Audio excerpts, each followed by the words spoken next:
Lahko bi rekel, da sem se srečal s politiko leta 1953, ko je umrl Stalin. Takrat so na naš breg, kjer sem se rodil, prihajali ljudje, ker sta moja starša malo šivala, ker se od kmetije ni dalo živeti, in so šepetaje govorili, prav spomnim se, da so govorili tiho, Stalin je umrl. In jaz nisem seveda 5 let star nič vedel, kaj je to Stalin, oziroma kdo je to Stalin, ampak sem razumel, da gre za nekaj zelo resnega, za zelo resno smrt, in sem kasneje razumel, zakaj so govorili potiho. Takrat so v našo vas še hodili policaji na redne obiske, takrat smo jim seveda rekli miličniki, z brzostrelkami, in takrat smo se otroci kar umaknili. Nam to, ne vem zakaj, ampak nam ni bilo všeč srečati oboroženih miličnikov in smo se raje spravili stran. Mogoče so nam tudi starši rekli, pejte raje v hostel, kaj tazga, ne. Skratka, to so moji spomini, ki seveda niso čista politika, ampak skozi to sem razumel, da gre za neko napetost, da je nekaj narobe. Potem s politiko v ožjem smislu sem se srečal kasneje v gimnaziji, tam so me zadeve že močno zanimale. Potem pa v krogu revije 2000, v tistem času seveda ni bila politika v ožjem pomenu besede, za nepartice je bila tako rekoč nemogoča. Smo se ukvarjali pač bolj s kulturnimi, družbenimi, filozofskimi vprašanji, ampak smo ves čas politiko zelo študirali smo krizo evropske zavesti, in tudi po tej liniji bi trdil, da sem bil kar pripravljen na vlogo, ki se mi je kasneje zgodila. V študentskih časih smo mi, recimo na brucovanju zgodovinarji, vprašali naše profesorje, kako bi izgledala samostojna Slovenija, ne? In so takrat dr. Bogo Grafenauer, dr. Cvitar in dr. Gestrin so en za drugim rekli, fantje, ne sanjajte, to ni mogoče. Ampak ta ne sanjajte smo slišali tudi leta 90.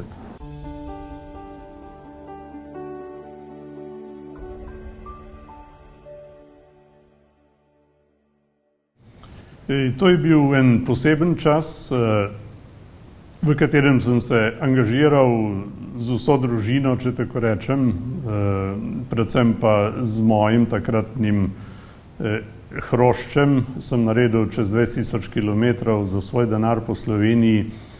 Mislim, da so redki odbori, pri katerih ustanovitvi nisem sodeloval. Spominjam se močnih sestankov in ustanovitev v Ljutomeru, v Logatcu, v Ljubljani, v Kopru, v Tolminu, v Kranju, skratka na vseh koncih. To je bil en čas prebuje, ampak rekel bi, in to je tudi delna razlaga naše presenetljive zmage znotraj Demosa, da smo nagovarjali zadrževano energijo, zadrževano voljo, ki se politično ni mogla izraziti v časih diktature, ko smo volili med enim in istim kandidatom. Ko pa je bila leta 90, 8. aprila, prvič prilika, da svojo voljo izrazimo in lahko smo jo izrazili za samostojno in demokratično slovensko državo, je ta zadrževana energija in volja sta prišli na dan. In krščanskih demokratov oziroma kristjanov, ki so se vpisali v različne stranke, predvsem pa v Slovensko kmečko zvezo in Slovenske krščanske demokrate, predvsej tudi v SDZ, pa tudi kje drugje jih najdemo, so bili kategorija ljudi, ki so v času komunizma doživeli največ diskvalifikacij, največ pritiskov, dobesedno razvrednotenja njihove vrednostne izbire, ki ni šla samo na učitelje in kmete. Skratka, ti ljudje so popolnoma razumeli evropske vrednote in jih ni bilo treba poučevati, zakaj gre. Torej, jaz bi rekel, da smo v bolj ali manj tihi opoziciji čakali na trenutek, v katerem bo do naše vrednote lahko prišle do izraza. In nismo pa samo čakali, ampak smo ta trenutek tudi so ustvarjali. Torej, tisto leto od marca 1989, ko smo ustanovili Slovensko krščansko socialno gibanje, ga potem na moj predlog preimenovali v Slovenske krščanske demokrate novembra istega leta, do 8. aprila smo prebujali Slovenijo iz kraja v kraj, prepevalo se je, recitiralo, veliko smo govorili o bistvenih namenih,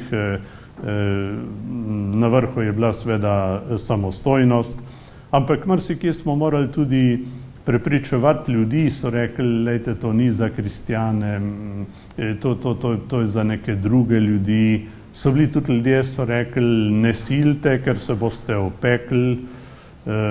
Skratka, jaz se spomnim, da so bile marsikje situacije med ljudmi zelo težke. Recimo smo bili v Dobrem Polju, kjer je gospod Štefanič, šef SKD-ja v Kočevju, zelo navdušeno govoril, zelo lepo, odlično je govoril in ni niti eden zaploskal. In potem smo se oba čudila, kaj je narobe. Torej, potem sem jaz, ko smo prišli iz dvorane ven, ljudi vprašal si, kaj pa je pri vas? So rekli, če se pri vas zgodilo to, kar se je med vojno in po vojni zgodilo nam, bi razumeli, zakaj ne ploskamo. Ste lahko hvaležni Bogu, da smo sploh prišli. No in tam seveda rezultat ni bil slab.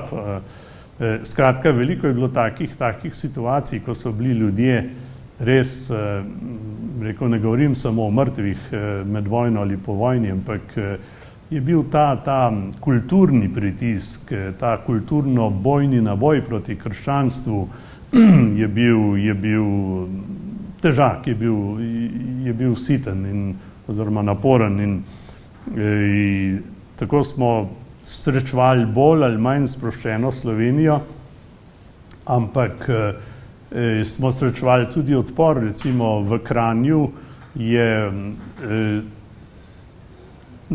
nosilcu naših prizadevanj, da ustanovimo krščanske demokrate, je v tistih dneh žena rodila prvega otroka in so njo poklicali po telefonu, so se predstavili kot rdeči eskadron in so rekli, dajte možu reči, da je bolj, da neha s tem, ker drugače bomo poskrbeli za oni svet. Skratka, mi se s tem tudi nismo tega na veliko v javnosti govorili, ampak te stvari, mimogrede povem, da moje starše njim so grozili še potem, ko sem bil predsednik vlade. So jim telefonirali, ampak mi o tem dolgo časa starša sploh nista hotela nič povedati, sta rekla, kaj boš s tem, bi se samo sekiral. So rekli, vas bomo obesili, njega bomo pa ustrelili. Očeta so tamle, to je bilo, zdaj se leta natančno ne spomnim, ko je še delal v Trebnjem, so ga enkrat po noči, ki je z zadnjim vlakom prihajal domov, sta ga na poti po progi domov dva človeka obstopila in sta imela z njim zelo trd pogovor. Na koncu je pa eden od njiju mimo njega ustrelil, mimo glave. Torej, mi smo, to bi marsikdo danes težko razumel ali verjel, ampak take stvari so ljudje doživljali, ljudje, ki pač jih niso imeli za svoje ali so jih imeli, recimo temu, za sovražnike. Torej, mi smo v tistem letu prebijali eno skorjo in en let in segrevali srca za pravo stvar in jaz jemljem za milost, da smo bili pri tem uspešni. Torej, če mi ne bi opravili te poti po Sloveniji od kraja do kraja, se seveda ta zmaga, te, bom še enkrat rekel, zadrževane volje ne bi zgodila.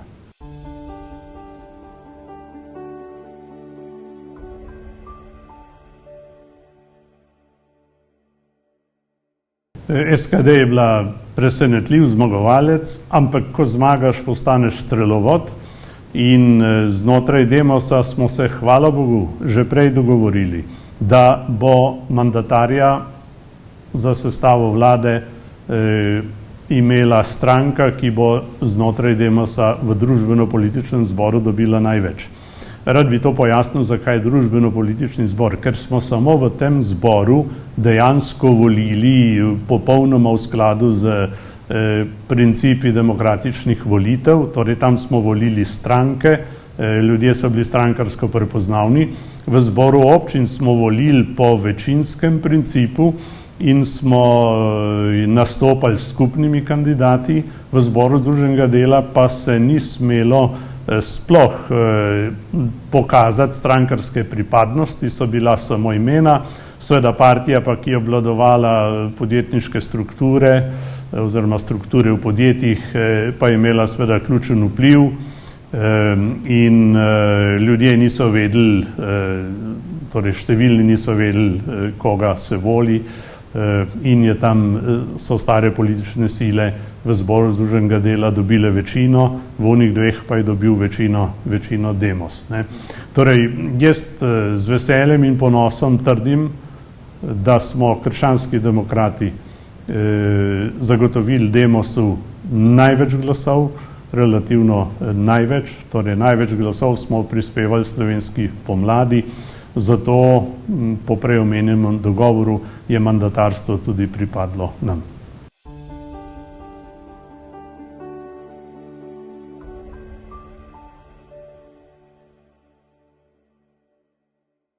Jaz še danes srečujem ljudi po Evropi.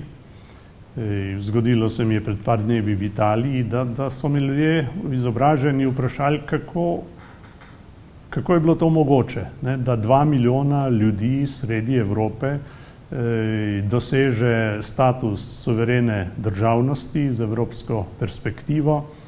In moj odgovor je seveda že desetletja isti. Mi smo imeli cilj, s katerim smo povezali takratne pomladne politične sile. Cilj, ki so ga na plebiscitu potem, ko so ga prvič potrdili na prvih demokratičnih volitvah, potrdili ljudje tudi na plebiscitu in ta plebiscit je dosegel večjo podporo za to idejo, kot smo ga dosegli na demokratičnih volitvah, ampak če Demos ne bi zmagal 8. aprila, decembra ne bi imeli mi nobenega plebiscita. Torej, treba je bilo prebiti let, treba je bilo zmagati s to idejo. In zakaj smo mi to pot uspeli? Zato, ker so bile prvič v zgodovini vzpostavljene politične razmere, politični pogoji ali predpogoji za to, da smo projekt izvedli. Do takrat smo imeli mi od sama naprej želje, pričakovanja, upanja, sanje, deklaracije, izredno močno državotvorno idejo med Slovenci po svetu, Žebot, Argentina, veliko ljudi bi lahko našteli, tukaj le za mejo, Francieza, 4 možje iz Rima, ki so napisali poziv Slovenija KM68 in pozvali k samostojni državi in napovedali, da bo nastala čez 20 let, za 2 leti so se zmotili. Gospod Rebrnik, naš častni član, je bil del te ekipe, Franček Križnik tudi je že pokojni. Skratka, ta ideja je bila v zraku, ampak ni bilo pogojev, ne leta 1848, ko je nastal naš prvi nacionalni program, ne leta 18 ob koncu prve svetovne vojne, ki nam je sicer prinesel neko vrsto prve vlade, ne leta 45, ko vemo, kako je bilo. Torej, to pot je pa nastopila oblast oziroma nastopila politična linija, ki je navdušila in povezala ljudi za ta zgodovinski projekt, in ker je Demos zmagal, je lahko prevzel zakonodajno in izvršilno oblast. In kot je reklo Ustavno sodišče že pred leti, bistven del naše osamosvojitve oziroma, osvoboditve je dejstvo, da smo prevzeli tudi izvršilno oblast, kajti nekdo je moral to narediti in to je bila vlada, ki sem imel čast voditi, ker mi bi lahko imeli plebiscit, lahko bi sprejemali zakone, vendar je bilo treba realno prevzeti čisto praktično oblast na tleh, v zraku in tako naprej. In to smo junija 1991 tudi naredili. Torej, vlada, ki sem jo vodil, je prevzela ključne naloge, breme osamosvojitve, pripravila je tako rekoč tudi vse zakone, imeli smo več kot 100 sej vlade, na katerih smo tako rekoč vedno sprejemali nove zakone. Ni šlo samo za obrambne priprave, treba je bilo pripraviti okvirne pogoje za gospodarstvo, treba je bilo poskrbeti za oskrbo, treba je bilo delati na zunanjem planu, da smo iz tega na koncu dobili tudi mednarodno priznanje. Jaz sem 9-krat govoril s papežem, sem imel srečo, da smo krščanski demokrati bili prvi in dolgo časa edini, ki smo bili člani Demokratske internacionale, pa tudi Evropske demokratične zveze, ki jo je vodil Alojz Mok, ta je bila malo bolj konzervativna, ampak tam sem jaz lahko srečal Chiraca, šefa golistov francoskih, in ga tudi prepričal. Tam sem srečal Kohla, ki ga ni bilo treba prepričevati, ker je že 1. julija 1990 na srečanju srečanju Demokratske internacionale v Budimpešti sam želel pogovor na 4 oči po kosilu predsednikov vlad krščanskih demokratov in je rekel: gospod Peterle, jaz razumem vaše politične cilje in če smo mi Nemci uporabili pravico do samoodločbe, je ne moremo odrekati vam. Je rekel, imam pa vprašanje, kako se lahko pri tem izognemo eksploziji soda smodnika na Balkanu.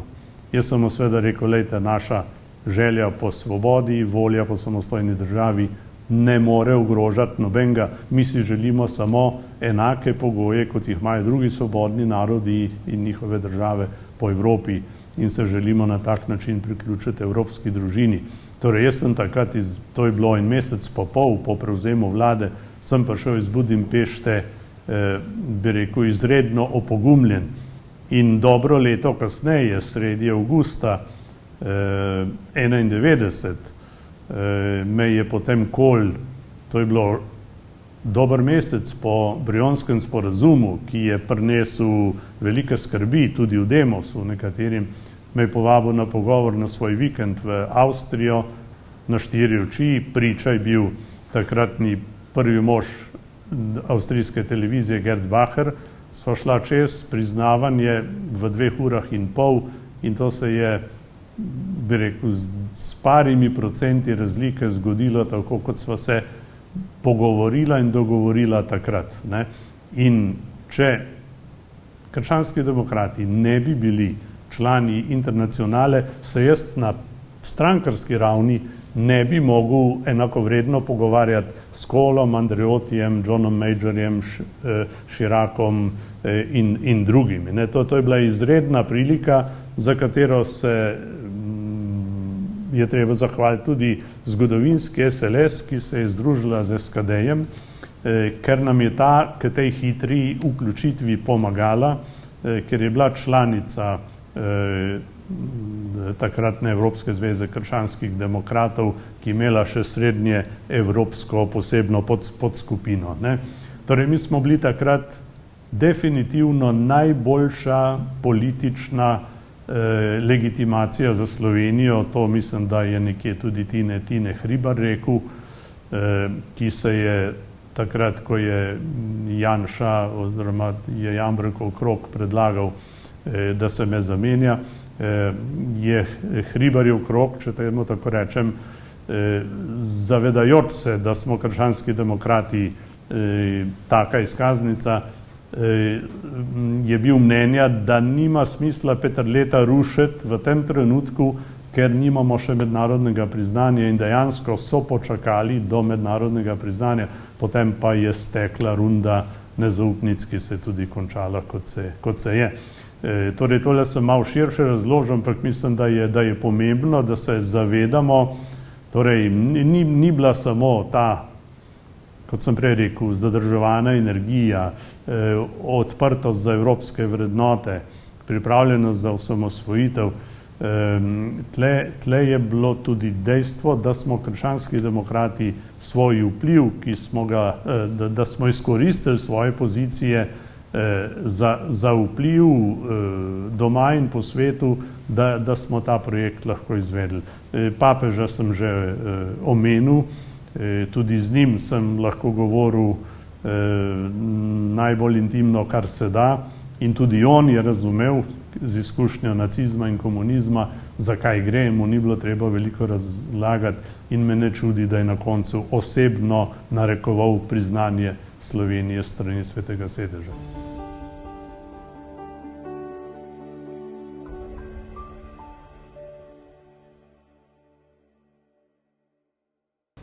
Plebiscit je seveda svetlobna točka na poti osamosvojitve. Še enkrat bom rekel, ne bi bilo nobenega plebiscita, če Demos ne bi zmagal. Ta plebiscit je prinesel neko točko enotnosti, ki jo nekateri narobe razlagajo. Demos je bil pristaš dialoga in je želel ta zgodovinski projekt speljati z kar se da široko podporo, zato je tudi predlagal pogovore opoziciji, da se dogovorimo, kako bomo šli na ta plebiscit. Rad bi pojasnil tudi to, da ni problem v pobudi socialistov za referendum oziroma socialistične stranke.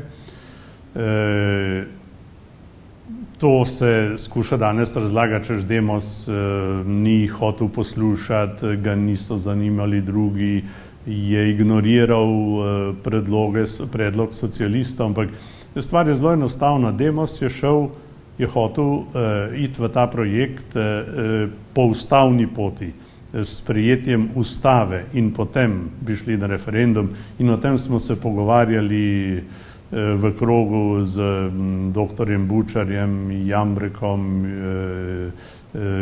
Jerovškom in drugimi, predno je bil Demos ustanovljen.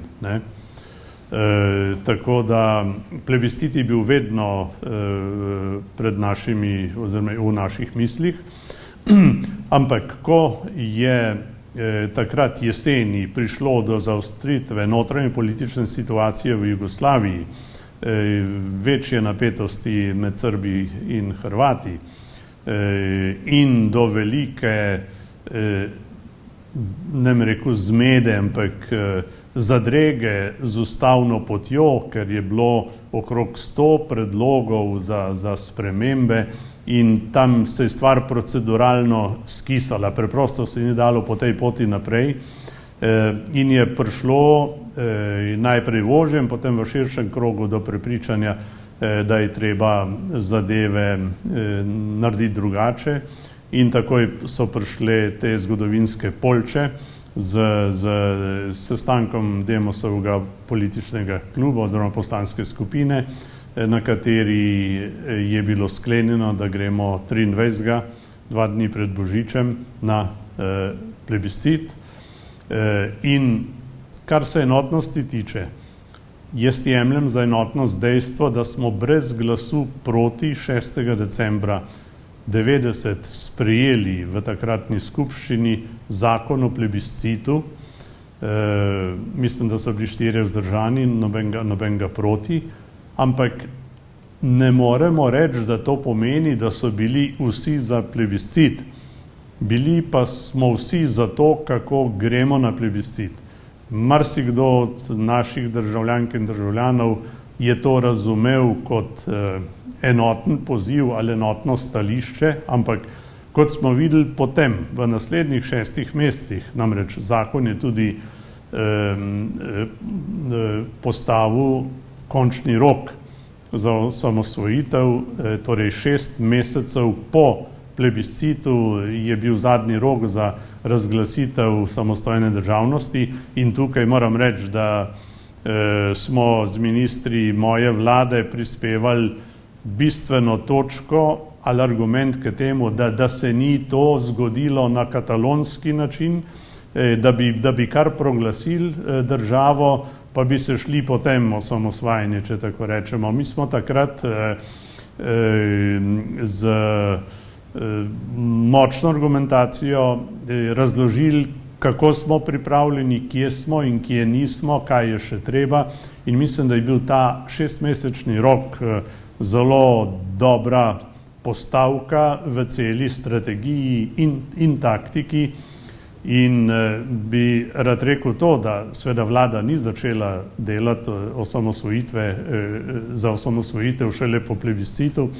Mi smo začeli obrambne priprave dan po čestitki Jugoslovanske armade z odvzemanjem orožja Slovenski teritorialni obrambi.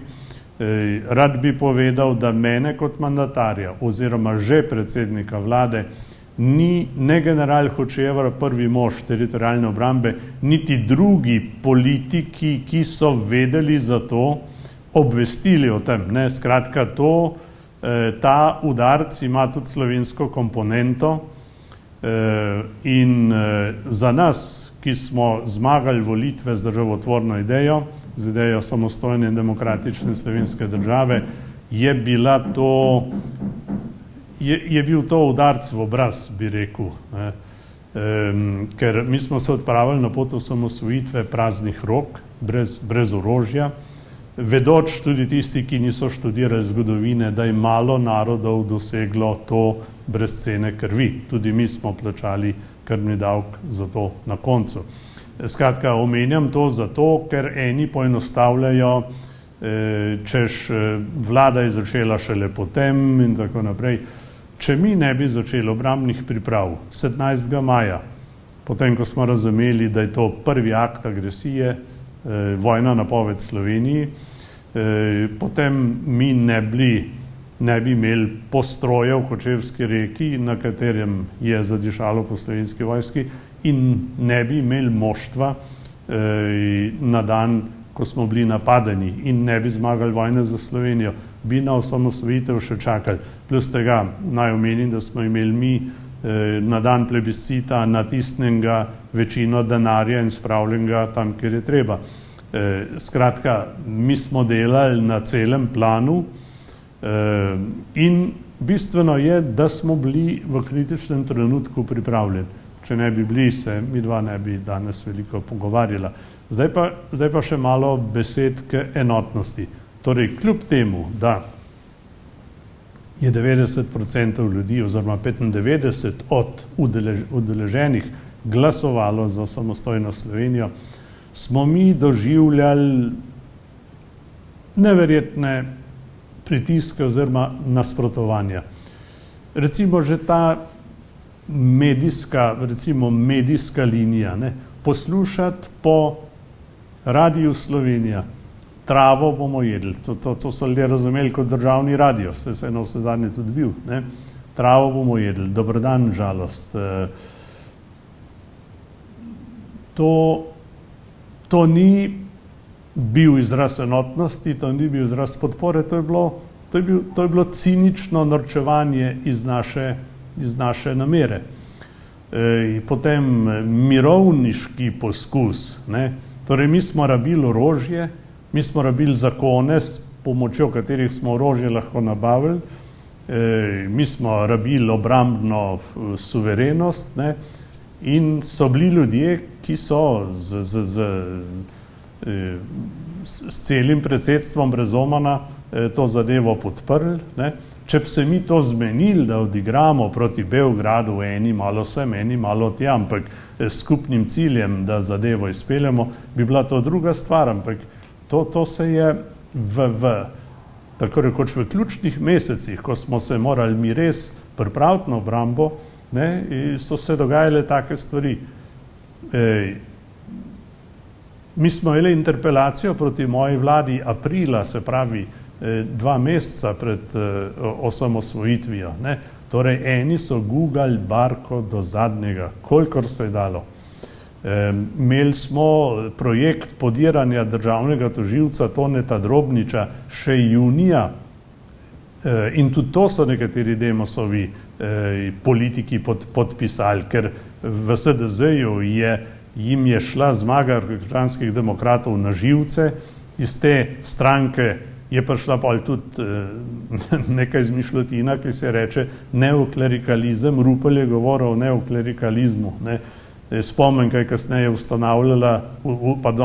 ustavljala desnico. Ta lapsus mi všeč, v bistvu bi morali krepiti krščanske demokrate, če bi hoteli resnične spremembe, ampak v Demosu se je potem izkazalo, da levi del Demosa je bil za spremembo, ni bil pa za preobrazbo. Marsikdo je bil za osamosvojitev, ampak v duhu gremo na svoje, delamo pa po ta starem, ne? In to se nam še danes dogaja, ker so celi subsistemi, ki niso doživeli preobrazbe. Zato imamo danes kolesarje na ljubljanskih ulicah z revolucionarnimi pozivi, da se spet vzame tistim, ki so kaj ustvarili, ne? Skratka, to je en podatek, eno dejstvo, ki sem ga že za 20-letnico komentiral, češ osamosvojili smo se, osvobodili se pa še nismo, ne. Torej, proces osvobajanja pri nas še traja, tudi na medijskem področju. Glejte, pri nas ni možna, doslej ni bil možen en časopis, Slovenci zmrznil po nekaj letih, ki bi bil podoben Frankfurter Allgemeine ali podobnim desno-sredinskim časopisom. Ne, mi nimamo, dobro, imamo kakšen tednik, imamo zdaj portale in tako naprej, ampak enega dnevnika s tako vrednostno podlago ali izhodiščem mi nimamo, ne, in to pomeni zame, da smo v neki asimetriji. Mi imamo včasih sem in tja, doslej samo 20%, rekel, vlad s pomladnim vodenjem ali pomladno večino, ne. Ampak ta politična struktura ne sovpada, ni v skladu z strukturo moči v medijih, v financah, v gospodarstvu, v določenih subsistemih, ne. No, to sem zdaj malo to zadevo pojasnil. Jaz bi tukaj še en element rad omenil v zvezi s to enotnostjo. Jaz mislim, torej sem vesel, da smo v nekaterih trenutkih vendar pokazali politično enotnost.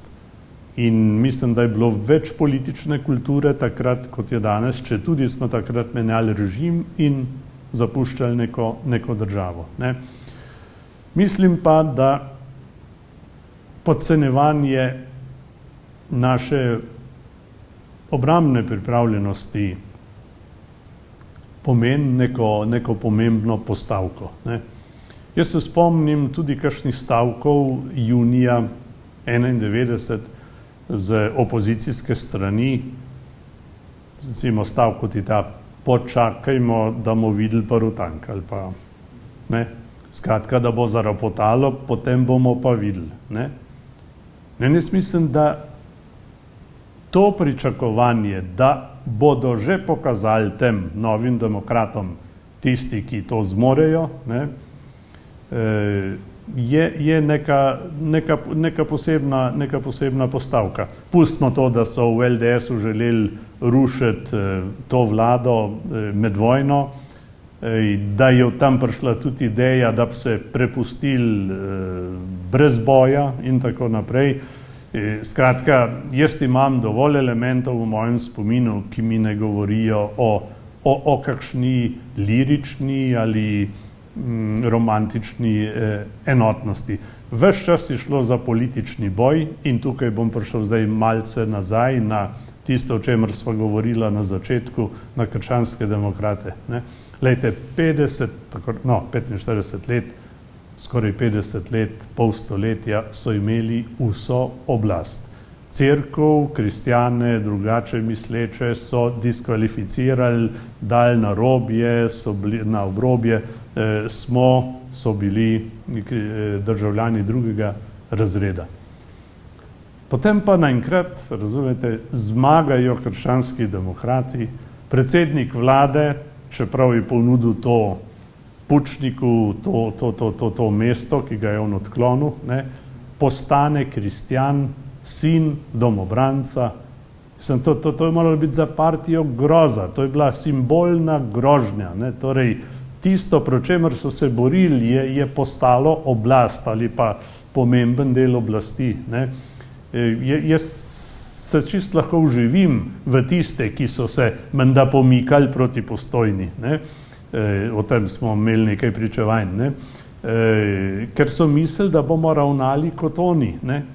Oni so zato, da so prišli na oblast, polnili brezna slovenskimi ljudmi, delali so na zalogo, pobijali so pravzaprav na zalogo. In mi smo, oni so delali na konceptu sovražnika, mi smo delali s konceptom skupnega cilja, v skupno dobro.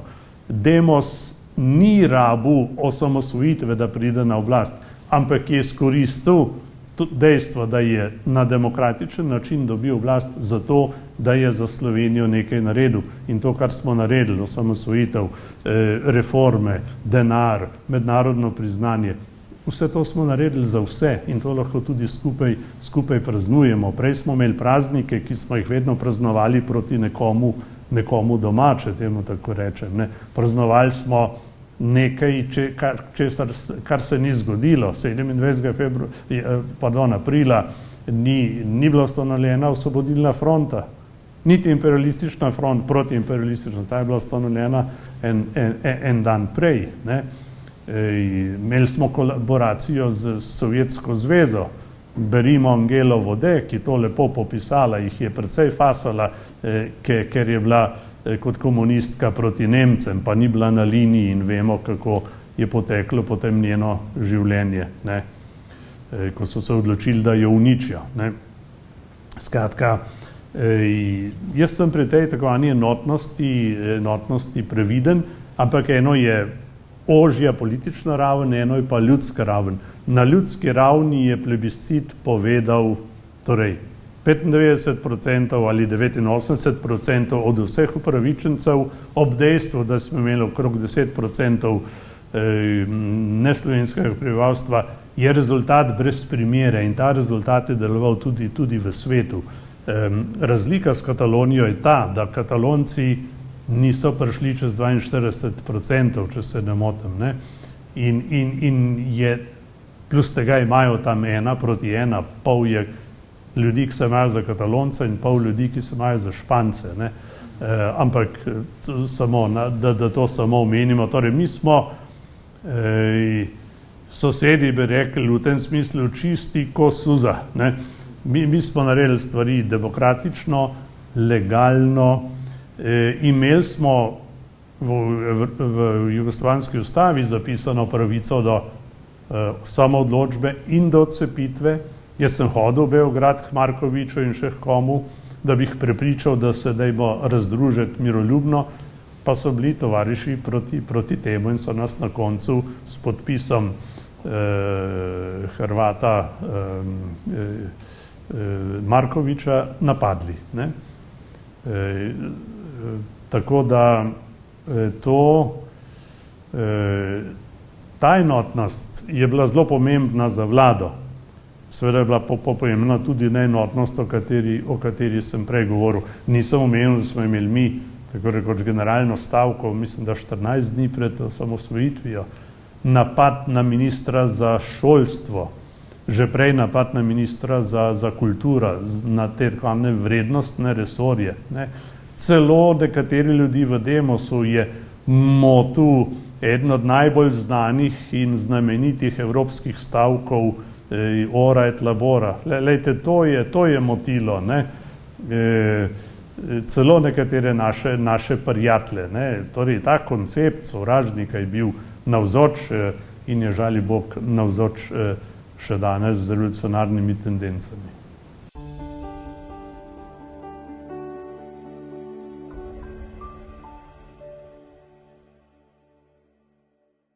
Torej, mene skrbi dejstvo, da ljudje, že zelo stari, ki so doživeli drugo svetovno vojno, danes pravijo, tako se je začelo takrat. In me ne čudi, da jih skrbi. In tukaj bi rad rekel nekaj besed o konceptu moči. Mi smo kot narod doživeli na tragičen način uveljavitev nasilnega koncepta moči preko komunistične revolucije in nasilnega uveljavljanja moči skozi 45 let. Ne. Saj pravijo, pa tudi takrat je trava rasla, pa krave so imele teleta, pa tako naprej. Saj je bilo tudi marsikaj dobrega, jaz nisem nikoli tega zanikal. Ne.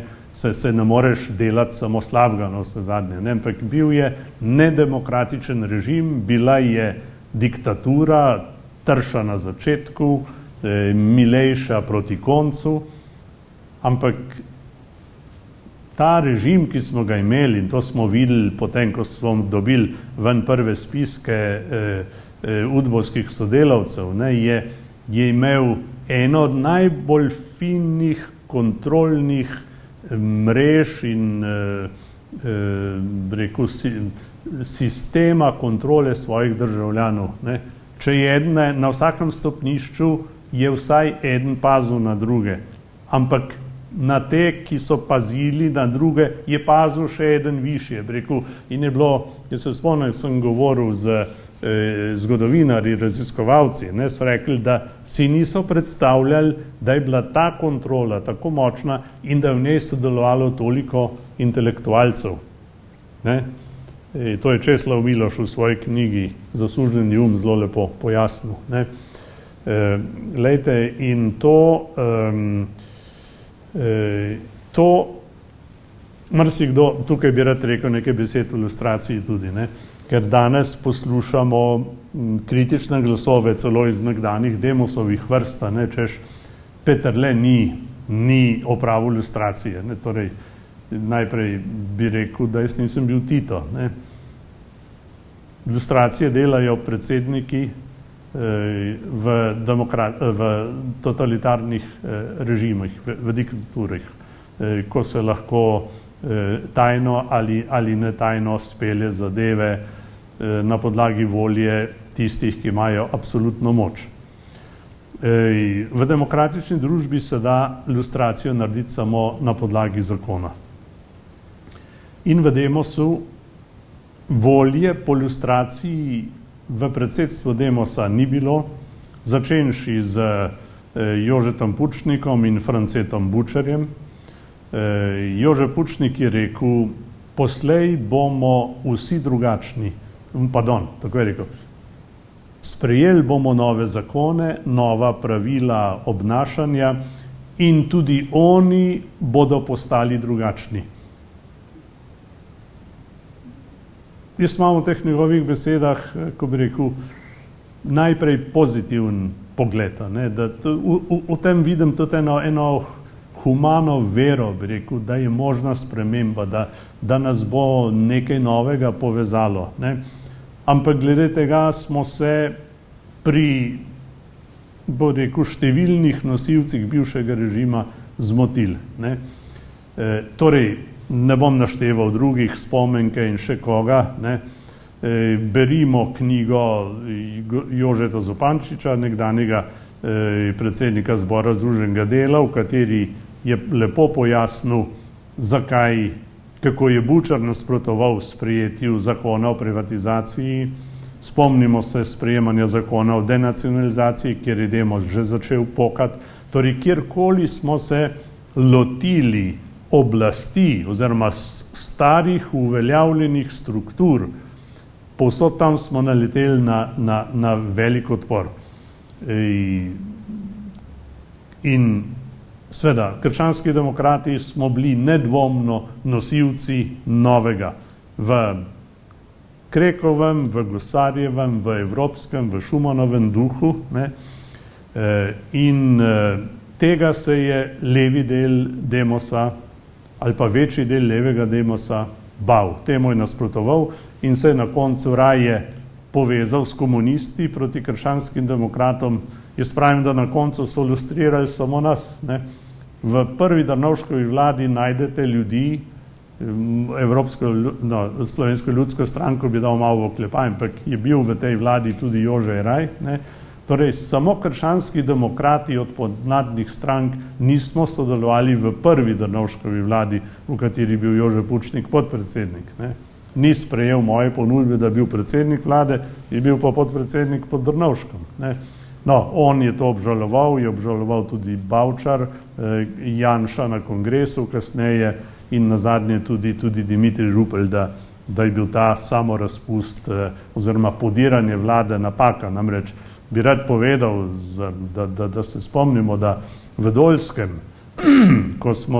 kjer smo se zmenili za razpust Demosa, zadostovala je volja ene stranke, da se to konča. Eni so menili, da smo opravili nalogo, ne, niso imeli interesa, da bi šli zdaj v globljo preobrazbo, kar smo želeli krščanski demokrati, ampak so rekli, nehajmo in pojmo na volitve. Ampak zadaj je bil trik, torej nismo se govorili, da podiramo vlado, ampak del Demosa je šel potem v podiranje vlade in ko se je za to odločila tudi Pučnikova stranka, je potem seveda moja vlada odšla s prizorišča. Tako da te stvari je treba povedati, če hočemo vedeti, zakaj smo danes tukaj. Namreč, jaz zdaj ne moraliziram, da govorim z osebnega vidika, v politiki moraš vzeti nase tudi to, da te bližnji izdajo in to se je meni parkrat zgodilo. V stranki pa tudi v Demosu, ne. Ampak s tem je Demos odprl bok stari politiki, s tem smo zmanjšali reformno dinamiko in s tem smo prepustili Slovenijo, bi rekel, večinsko v roke drugih, ne. Če bi mi trajali vsaj en cel mandat, kaj šele, če bi to trajalo tako, kot je bilo na Slovaškem, na Poljskem ali na Madžarskem tudi po 8 let, ne, bi po mojem Slovenija danes gledala drugače, ne. Tako pa se nam danes, bi tole rekel, da ko gledam, poslušam te ljudi na kolesih, ne, s temi pozivi, ubij ga. Glejte, v Demosu ni bilo poziva ubij, ni bilo poziva k revanšizmu. Je že kdo rekel, bo treba kaj poračunati, ampak ni pa rekel obračunati. Šuštarju je Spomenka Hribar mu je učitala, da je rekel, da bo treba obračunati. Mislim, ampak on je rekel poračunati, ne. Tudi Šuštar ni bil revanšist, je bil pa pravičnik, je bil za to, da se zadeve pravično uredijo, ne. Ampak se pravim, komunisti stari in en del levega Demosa, levi del Demosa, en del levega dela Demosa, ne, je želel, kot sem rekel, ok, gremo na svoje, ampak peljemo, oblast pa ohranimo mi, ne.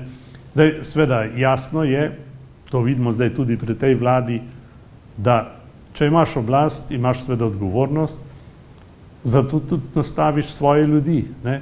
Ampak pri nas imamo to hipokrizijo, ta dvojna merila. Če postavlja svoje ljudi levica, so strokovnjaki, če jih postavljamo mi, oziroma jih postavljajo drugi, je to politika, ne. V Ameriki 10.000 ljudi zamenjajo, ko se menja predsednik, pa če je predsednik iz iste stranke, ne. Pri nas pa se hecamo s tem, ne. Tako da mi smo po 30 letih še vedno država z nedokončano demokratično tranzicijo. In ne samo na medijskem področju, ne. Tudi na gospodarskem, tudi na finančnem. Če bi mi prišli dlje z našo tranzicijo, ne, bi imeli kakšen dnevnik, ki bi bil podoben Frankfurter Allgemeine, skratka, in bi imeli tudi drugačno medsebojnost, ne. To, kar se zdaj dogaja, zame ni nostalgija po Jugoslaviji, te Jugoslavije so že zmrznile, ne. Niti ne bi rekel, da je to kakšna revolucionarna romantika. Ko poslušam te ljudi, imam vtis, da gre za kontinuiteto, da to ni recidiv, da ni nekdo v knjigi nečesa prebral, pa bi zdaj malce mišice napel, ne. To mi govori za to, da se pri nas linija, ki stavi v politiki na nasilje, ni še končala, ne. In to je naš problem. To je tudi problem naše prihodnosti, kajti z ljudmi, ki tulijo ubij predsednika vlade, se ne da pogovarjati, ne. In bom še enkrat rekel, lejte, pred 30 leti smo se pogovarjali, smo se zmenili, kako bomo šli skupaj na plebiscit. V kritičnih trenutkih nismo doživeli delitve. Jaz pri vsej moji kritiki, ki sem jo že izražil do nosilcev starega redu, ne, moram reči, da niso uporabili moči, ki so jo še imeli, za to, da bi šli trdo proti našemu projektu. So eni sodelovali pri razoroževanju, to je jasno in pomembno dejstvo, vendar politično potem niso potegnili z Beogradom, ne. In to je dejstvo, ki je vredno omembe. Mi se torej v kritičnem trenutku nismo razdelili. So pa stare sile ohranile položaje, kolikor je bilo le mogoče. Jaz sem nekoč pomotoma dobil v roke kot šef kadrovske na Urbanističnem inštitutu, v roke material Republiške kadrovske komisije, ki je seveda vodila partija, in tam je bilo napisano, mislim, da je bilo to leta 84 ali celo 85, da morajo komunisti ohraniti 75% vodilnih pozicij v gospodarstvu, ne. To torej ni treba navajati dodatnih zadev, ne. Torej, kdor ima oblast in ima absolutno oblast, ima seveda okus, ima željo, ima interes, da to ohrani.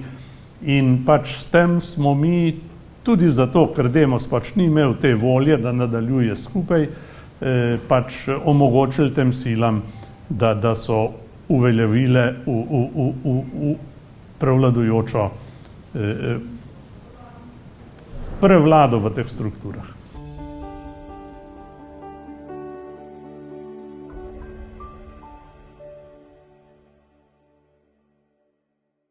Torej, to je tako skregano s pametjo, to moram tudi po Evropi pojasnjevati, ne.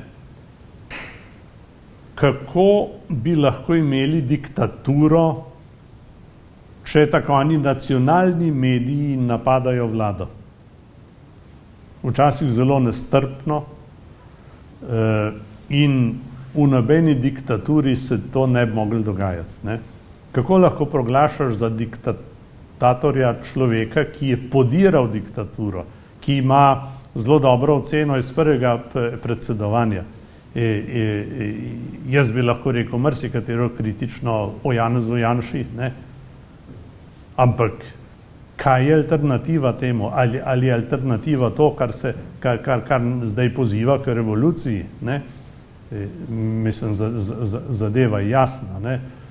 Noben ni popoln, ampak so pa velike razlike med trenutnimi slovenskimi alternativami. In jaz sem vesel, da je Nova Slovenija del tega, da je del te oblasti, da so njeni ministri prevzeli in drugi ljudje odgovorne funkcije, da se je Slovenija zganila, da se gradi, da se načrtuje, da se povezuje. Torej, mi smo imeli leta usihanja na številnih področjih. To, kar se je zgodilo s Slovensko vojsko, je nemogoče. Ne? To, da imaš 8 let oceno o nepripravljenosti, zakaj pa imaš vojsko, če ni pripravljena? Ne? To, da opozicija noče, da plačujemo vojsko, pa jo nočejo angažirati na meji. Ne? Mislim, je skregano s pametjo. Ne? Zato upam, da ljudje vendar vidijo, kako je kaj, pa kaj je kaj, kdo je kdo. Ne? In to, da je slovenska vojska prišla v tak ponižujoč položaj, govori o naši državi, to je ocena naše države.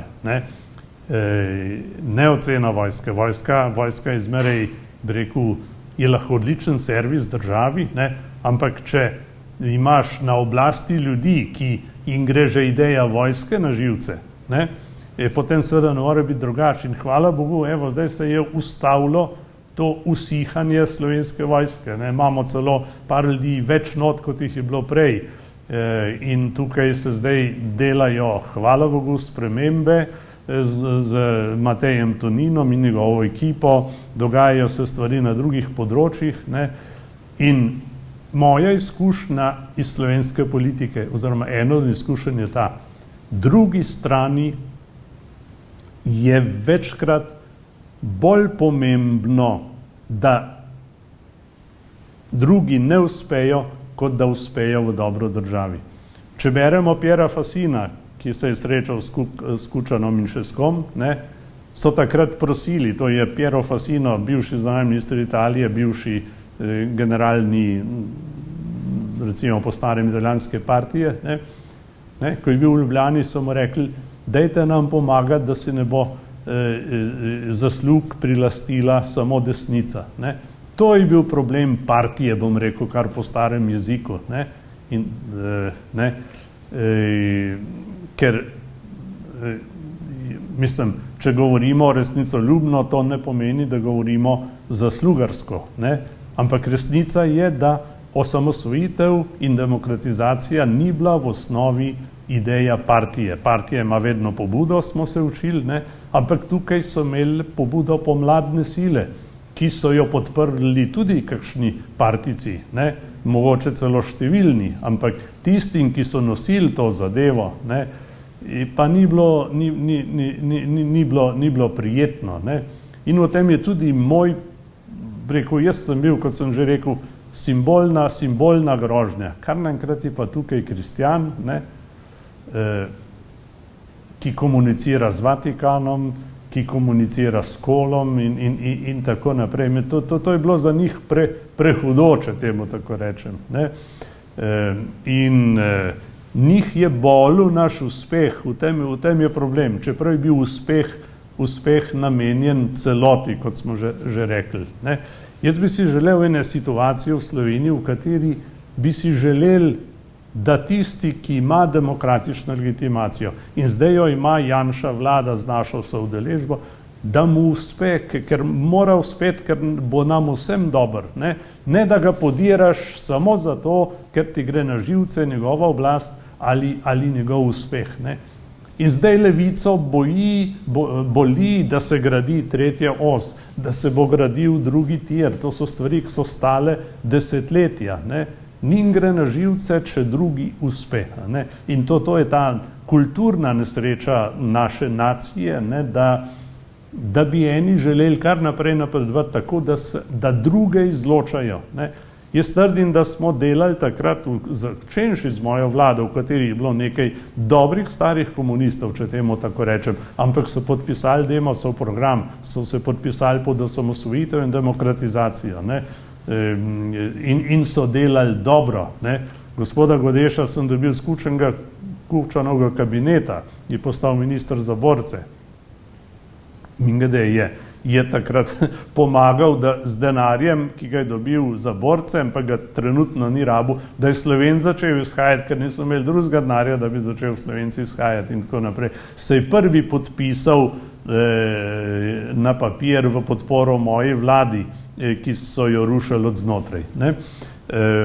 Skratka, meni manjka po 30 letih, jaz bi rekel, osamosvojitvena paradigma. Paradigma osamosvojitvena zame je povezati sile. Jaz sem sestavil vlado po različnosti brez primere. Imeli smo vso paleto evropskih političnih barv, raznih ekstremistov, seveda, in smo bili najbolj enoten organ oblasti.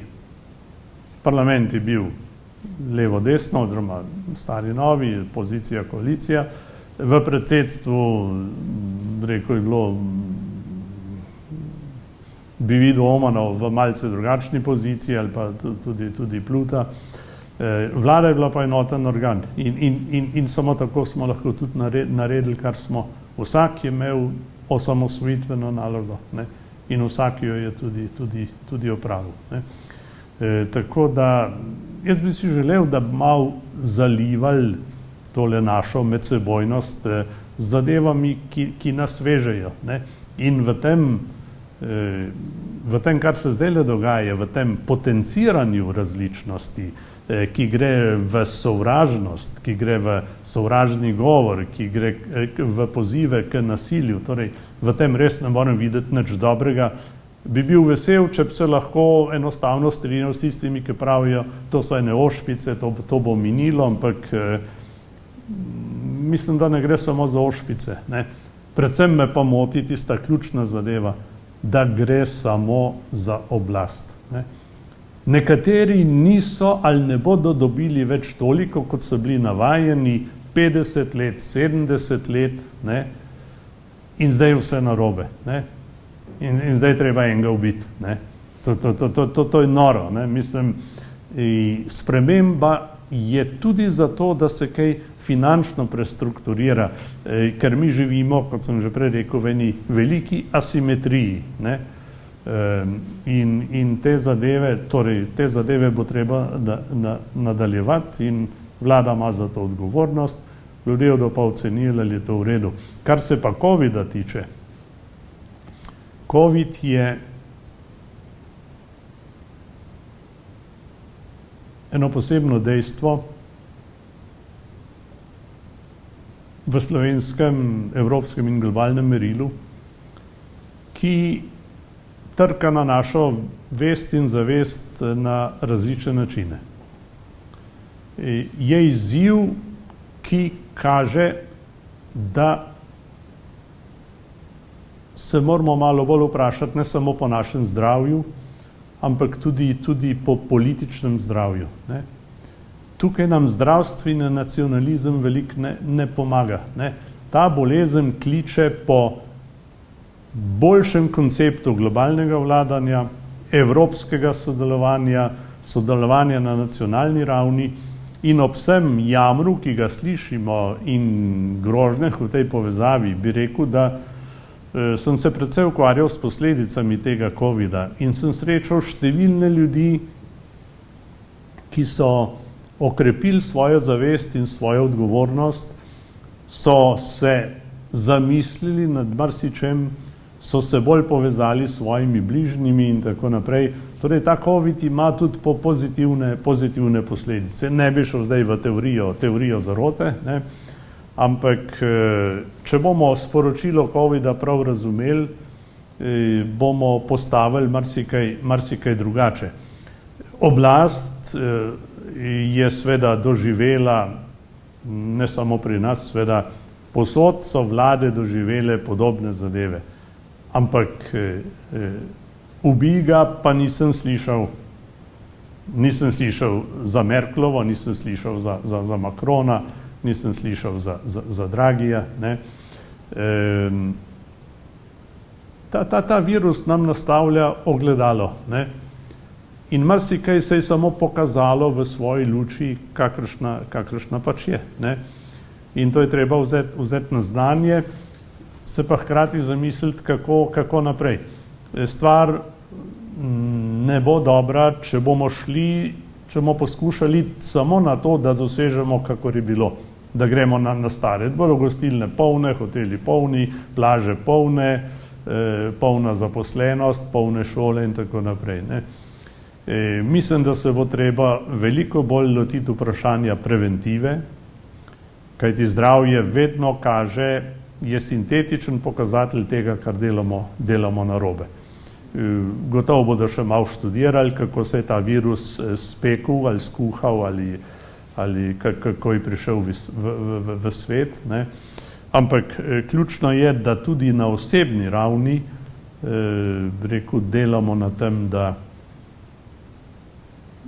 za več zdravja, za več imunosti. Treba je okrepiti našo odpornost, ampak jaz bi rekel tudi socialno, družbeno oziroma politično odpornost. Ne? In tukaj zdaj, namreč meni se skozi kažejo te paralele z drugo svetovno vojno in revolucijo. Ne bi smeli uživati v tem, da nekateremu ne gre dobro. Ne? In vlada ima odgovornost, da postavlja prioritete, in če je postavila prioriteto zdravja na prvo mesto, je storila prav. Ne? Če je zdravje vseh nas skupna vrednota, potem ne moreš delati proti tem, potem ne moreš početi karkoli, potem ne bi smel imeti nezakonitih, neprijavljenih manifestacij in tako naprej. Ne? Takrat v taki situaciji se je treba zmeniti za eno hierarhijo vrednot in ko si ti omejen, seveda ni prijetno, ampak se treba zmeraj vprašati, zakaj si omejen. Ne? In če si omejen zaradi zdravja, bo to kar v redu. Seveda ne govorimo o temeljih človekovih pravicah, ne? Ti lahko demonstriraš tudi tako, da ne kontriraš ukrepom vlade.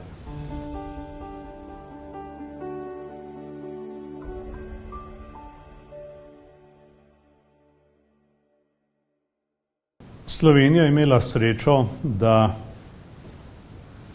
se je pridružila Evropski zvezi v času njenega vzpona, njene zgodovinske širitve, ampak jaz razlikujem med širitve Evropske zveze in med Združeno Evropo.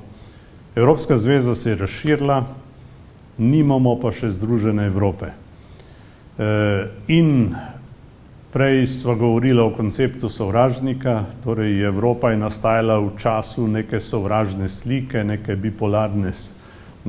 bipolarne ureditve sveta in po propadu komunizma je pač prišlo do te širitve, za katero so stali še ljudje, ki so doživeli druge čase. Recimo ljudje kot je Kohl, Havel, Mazovetski, Valenca, ljudje, ki so imeli izkušnjo s tem časom in so vedeli, iz česa v kaj gredo. Zdaj prihajajo že generacije, ki te zgodovinske izkušnje nimajo, ne? In zato tudi določenih stvari ne razumejo, določenih stvari pa ne cenijo. In danes je povsem jasno, da se nismo dovolj dobro pogovorili ali seznanili drug z drugim, mislim na to razliko, ki je nastala med Zahodom in Srednjo Evropo. Srednja Evropa ima drugačno politično, kulturno, zgodovinsko izkušnjo kot Zahodna Evropa. In danes se marsikdo na Zahodu še vedno čudi, kako to, da v Srednji Evropi določene stvari delujejo drugače.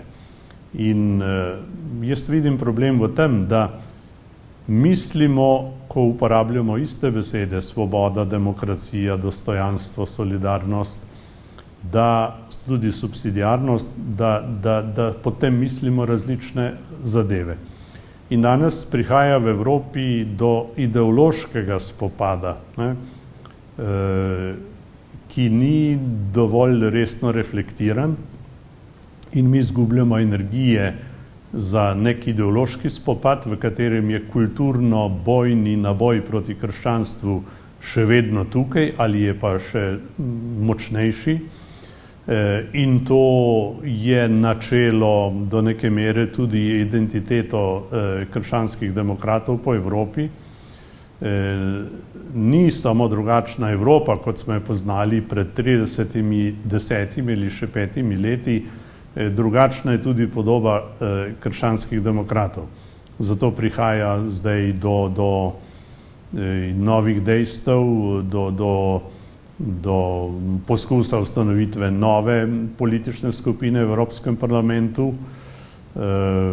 In jaz mislim, da je danes, jaz ne bi rekel, da je skepsa ta glavna. Skepsa se je razvila, skepsa s populizmom se je razvila v Veliki Britaniji, v Franciji, zadeva je vodila tudi do Brexita, ki je pa marsikje skepso zmanjšal. Danes se ne govori več, da bo šla Francija ven, da bo šla Italija ven ali kaj podobnega.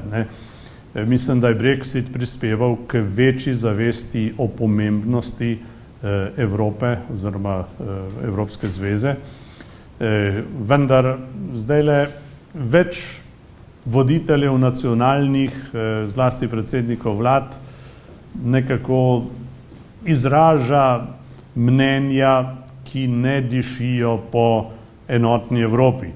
Zdaj seveda spet vprašanje, kaj je to enotna Evropa. Enotna Evropa ne pomeni, da si nekaj ljudi v Bruslju nekaj zmeni in potem vsi zaploskajo in gremo naprej. Zato se zdaj le čudijo nekaterim vetom Madžarske ali Poljske ali še koga. Skratka, jaz mislim, da se treba zmeniti, kaj nam pomenijo osnovne vrednote. Tudi o vladavini prava, ki ni samo problem v nekaterih državah. In treba se je pomeniti, kaj nam pomeni identiteta, kaj nam pomeni kultura, kaj nam pomeni življenje. Tukaj smo v veliki asimetriji, tudi kaj je vprašanje migracij.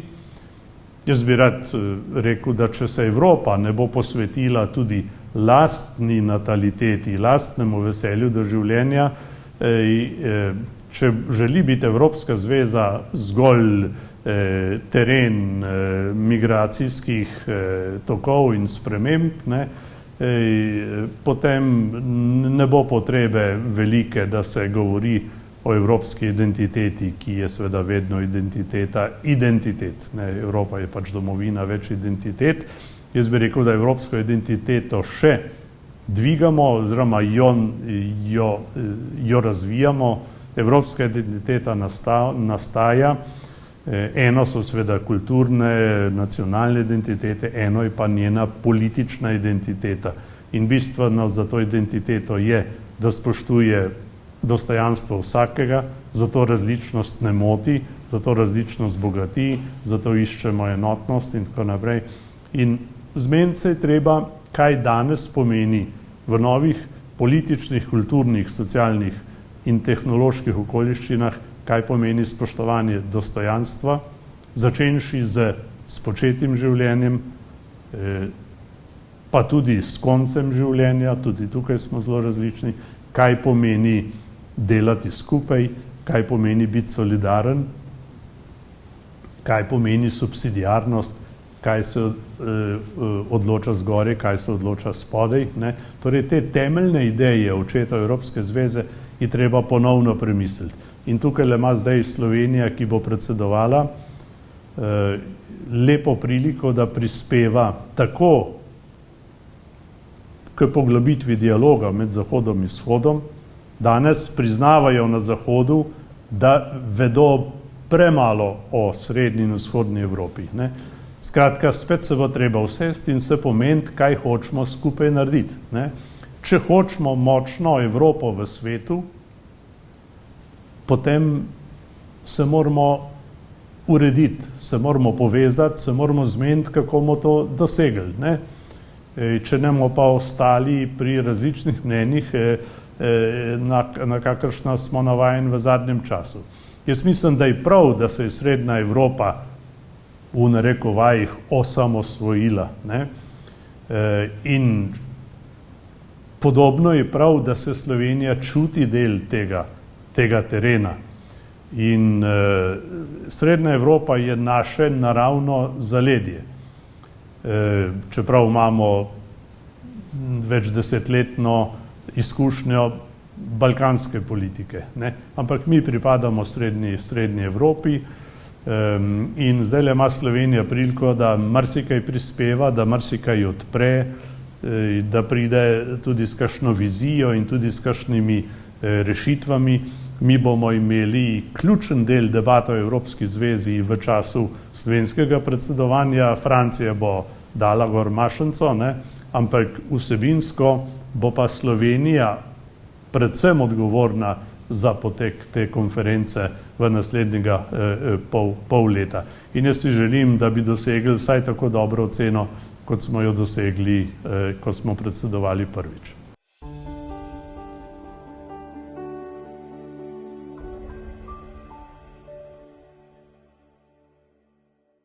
Torej, mi živimo v času ne samo velikih podnebnih in političnih sprememb, mi doživljamo neko civilizacijsko dekadenco,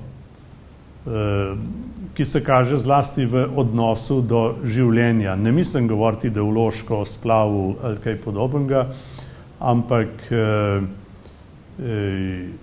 del zahodne civilizacije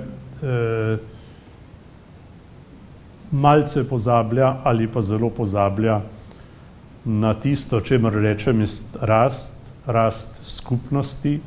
Veliko se stavi na razvoj, na trende in tako naprej, premalo pa se stavi na rast v organskem smislu, ne? Danes je jasno, da so prave rešitve tiste, ki omogočajo rast vsem, ki ne vodijo v izločanje, v odstranjevanje in tako naprej. In tukaj imamo probleme doma, jih imamo v Evropi in jih imamo v svetu. Torej, mi če hočemo urediti zadeve, ne samo po liniji klime in zdravja, moramo marsikaj premisliti. Mi potrebujemo spremembo paradigme. Torej, po starem ne moremo doseči visokih ciljev, ki se jih zdaj upravičeno postavlja Evropa, si jih deloma postavlja Amerika in še kdo, ne? In ta kulturno-bojni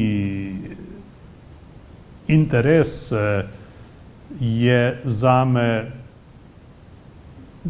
ga ne bi niti želel komentirati najprej po politični strani, ampak je zame kulturni nonsens, ne? Torej, tako napadati neko vero, neke vrednote, neke ideje, ki imajo v bistvu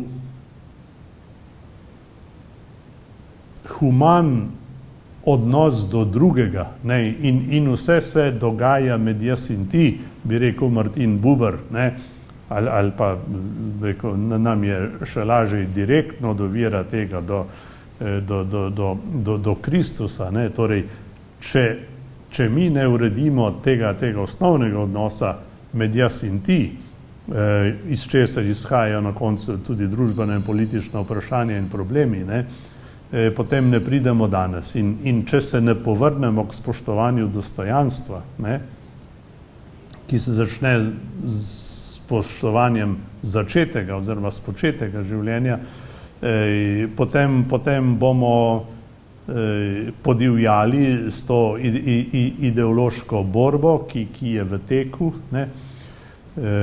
In jaz pogrešam tukaj dialoga, pa tudi temeljnega spoštovanja.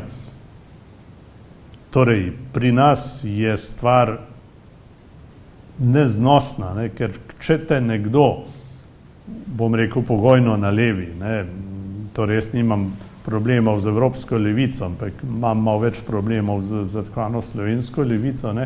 Če te nekdo hoče prečrtati, ne? kot kristjana, te naredi za fašista. Ne. Preprosto, mislim, to je tako priročna etiketa, ne, in s temi etiketami se ne moramo nič pomagati. Ne. Mi, če hočemo naprej v Sloveniji, v Evropi, v svetu, moramo najti drugo pot do drugega in do različnega. Ne. To je zame, bi rekel, jedro tudi civilizacijskega vprašanja. Ne. In če tukaj življenja ne damo v središče, potem ne moramo imeti na človeka centriranih politik, potem ne moramo imeti tega, čemur bi se reklo politična sredina. Sredina je tisto, kar postavlja človeka v sredino. Ne. In tukaj imamo zdajle, bi rekel, veliko dela doma in globalno. Ta odpor, alergija na krščanstvo je, bi rekel, bi zahtevala eno posebno snemanje, če tako rečem, ne, ker v krščanstvu je tudi, jaz bi rekel, paradigmatski naboj, ne, tudi v političnem smislu. Ne. Večina tega sveta sledi konceptu moči, ki uporabi veliko energije za to, da onemogoči drugega. Ne. Krščanstvo pa celo narekuje ljubezen do sovražnikov. Ne.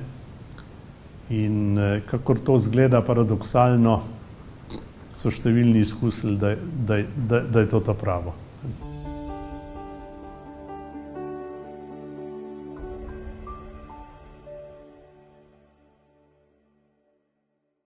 Domoljubje je zame izraz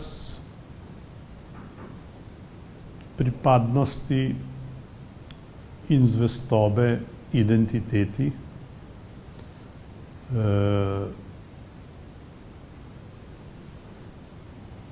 biti nekje doma ali pa biti doma prav tu je za vsakega velika vrednota. Če nam to ni jasno, potem tudi nismo pozorni do tega, kar je bilo, in brez tega, kar je bilo, tudi ni tistega, kar še bo. Ne bo tistega, kar še bo. Ne. Skratka, domoljubje je,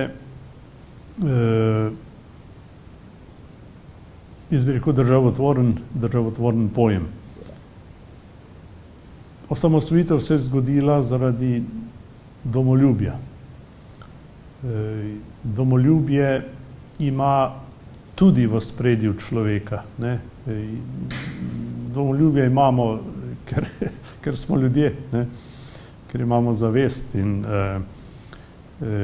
zame je to, jaz bi rekel, način bivanja. Ne. Je en temeljni odnos tudi do skupnosti, v kateri živim.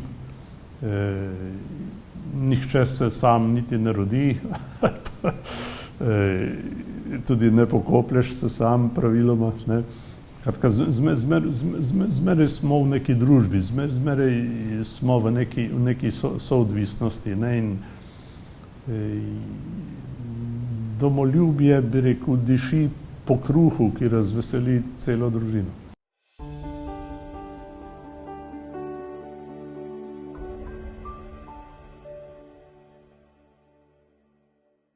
Jaz bi si želel, da bi vsaka nova generacija na Slovenskem doživela duha, ki smo ga mi doživeli v letih 89, 90, 91, ko smo združili sile za zgodovinski projekt, ko je bilo pomembnejše skupno kot posamezno, ko smo drug drugemu pomagali ustanavljati stranke, da bi pritegnili čim več ljudi k temu projektu. Torej, jaz boljšega navdiha za tisto, kar je treba na Slovenskem še storiti, ne vidim, kot je boljšega navdiha, kot je slovenska pomlad, ni. Ne. Slovenska pomlad je nekaj, kar je bilo usmerjeno v dobro celote, celega naroda, cele naše družbe in cele naše države.